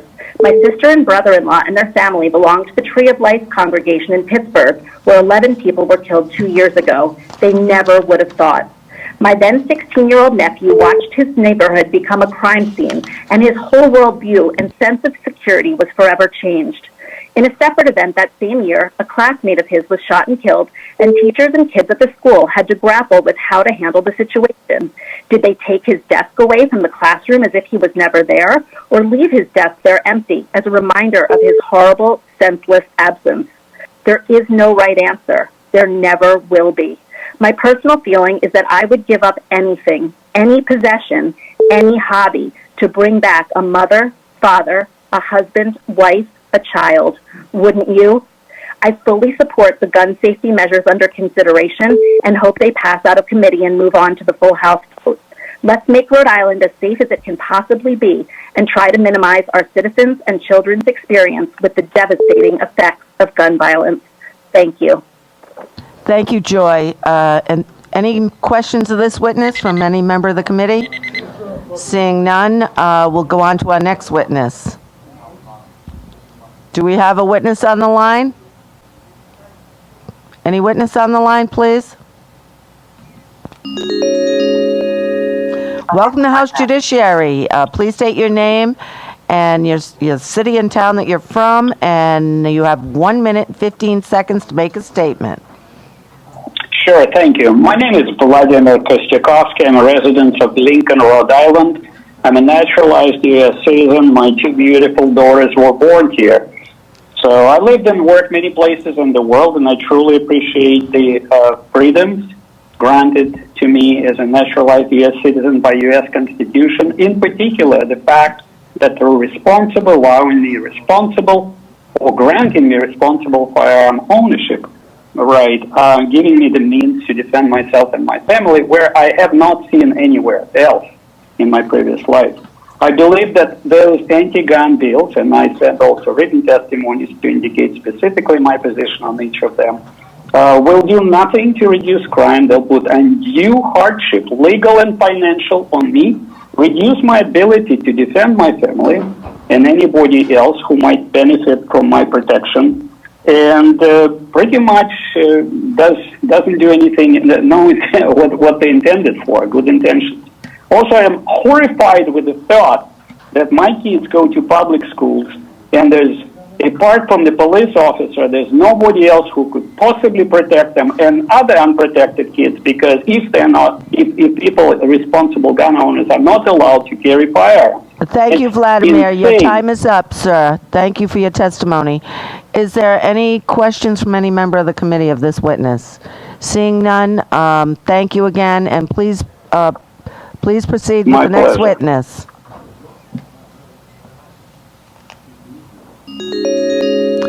Welcome to House Judiciary. Please state your name and the city and town you're from, and you have 1 minute and 15 seconds to make a statement, so please proceed. Okay. Continue now? Yes, please. Yeah, sorry about that. My name is Peter Zieger. I'm from Cumberland, Rhode Island. Calling in during these massive amounts of bills, these gun legislation bills that are going through. Some of them for it, some of them against. It'd be like speed dieting to go through all of them. But it's just, I look through them like, how do you do this in 1 minute and 15 seconds? But I guess generally speaking, on a lot of these gun laws, I feel that the person who legally has been purchasing a gun, the systems that we have in place right now are fine. It seems they're very punitive to people who are already currently own guns or have the ability to buy guns. I mean, for instance, the CCL, I have a concealed carry permit. I saw the school law, they don't want them up on them. If I to drop my child off, to steal a story from a state legislator I heard on news today, I'd be committing a felony. The amount of paperwork I had to go through to get my concealed carry license is unbelievable. I think just doing a general background check, we do have great laws. We don't have a lot of problems in this state with people who own guns. I think, the focus should be on those illegal guns that people are getting on the street. So I will wrap it up with that, kind of gives you, I made it. Well, you just made it, yes. Awesome. Thank Thank you for your testimony. Any questions of this witness? Seeing none, we'll proceed with the next witness, please. Oh, this is like speed dating. Well, not exactly, but welcome to House Judiciary. Please state your name and the city or town you live in, and you have 1 minute and 15 seconds to make a statement. Please proceed. Yeah, hi. My name is Sammy Amke. I live in Providence, Rhode Island. I am testifying against House Resolution 5395. I just want to start off, just looking at this bill. You can actually see in the bill version that's posted online the strike through of shall not carry firearms to shall carry firearms. And I don't know what the basis of fact for that decision was, but I think it's wholly inappropriate and very, very unnecessary. And the reason why I say this is because we have had an institution of higher learning in Rhode Island have open carry of firearms by its police officers for years now, and that's Brown University. They fired their weapons 0 times and do not need them, and all they do is make the police more intimidating and more of a threatening entity when their job is supposed to be to keep the campus safe. There's been no way that firearms have helped them do that, and there's no empirical evidence that anybody has submitted that it does that. So I really want to urge everyone on this committee to vote no. Thank you. Thank you so much. Thank you, Sam, for your testimony. Any questions of this witness? Hearing none, we'll take the next witness, please, and we'll have the changing of the guard for the third time. Thank you so much. Testimony. Any questions, witness? Please turn your computer down in the background, please. Okay.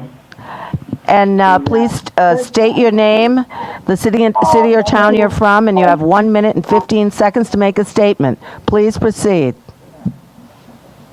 Hi, my name is Robert Shaddle. I'm from Cranston, Rhode Island. I'm a NRA certified instructor and range safety officer, as well as a security professional and business owner. For the past year, we've been introduced to some extraordinary circumstances in the midst of a pandemic lockdown. We've experienced unprecedented social unrest throughout our entire country. For the first time, Americans got to view on TV and the internet riots, looting, vandalism, and takeovers of entire sections of cities in multiple major areas throughout the country. While in the middle of this pandemic lockdown, unfortunately, many of our political leaders encouraged and celebrated these activities, even being culminated with our current vice president encouraging people to call in and donate to a fund that was bailing out people in Minnesota so they could get back out to their activities. At the peak of this, it was estimated there was over $2 billion of damage done, and cities continue to burn. As our government has failed us over this period of time, with their responsibilities of keeping our communities safe, it is at this time I'd like to give thanks to our forefathers for solidifying our God-given rights to defend ourselves. Thank you, Mr. Shadow. That is your time. Your time is up, sir. Thank you for your testimony. Are you kidding me? Okay. All right. Thank you. Does anybody have any questions for Mr. Shadow? Seeing none, thank you for your testimony, sir. Can we have the next witness, please? Hello, sir. This is ma'am. Oh, my apologies. Ma'am, you're on with the Judiciary Committee. You have 1 minute and 15 seconds to add your testimony. And if you could tell us your name and the town you're calling from, that would be great. Sure. My name is Linda Finn. I'm the Executive Director of the Rhode Island Coalition Against Gun Violence. I'm from Middletown, Rhode Island. For the first time in all of these years, this is the 8th year that I've been testifying on these bills. Their support in both chambers now matches the strong public support in Rhode Island for this important regulation. Bills to limit large capacity magazines, regulate military style weapons, and keep guns out of our schools all have 40 co-sponsors in the House, and their Senate companions have 20 co-sponsors on each of the bills as well. In a recent 2020 election, 11 A-rated NRA candidates lost to Rhode Island Coalition Against Gun Violence endorsed candidates, and only one A-rated NRA candidate won over any of our endorsees. The General Assembly is changing because the voters want elected officials that truly represent them, and now they do. Our coalition of 120 partner organizations is asking for votes on these bills. It's time. In March of 2020, a statewide poll that was done by the Center for Research and Public Policy in Rhode Island interviewed residents to collect their views on gun violence and gun safety. And in that poll, we found that 71% of Rhode Islanders support banning high-capacity magazines and 70% support banning assault weapons. I hope that you will take a vote on these. Thank you very much. Does anyone have any questions for Ms. Finn? Yes, Representative Casimiro. Hi, Linda. It's Julie Casimiro. I'm just wondering, this poll that you did, how many people did you actually poll? And when you say that the 71% of people want these gun bills to go through? The poll, I sent it to you in the packet of information that you received. It was a poll done by the Center for Research and Public Policy, and there were 600 Rhode Islanders that were interviewed for the poll.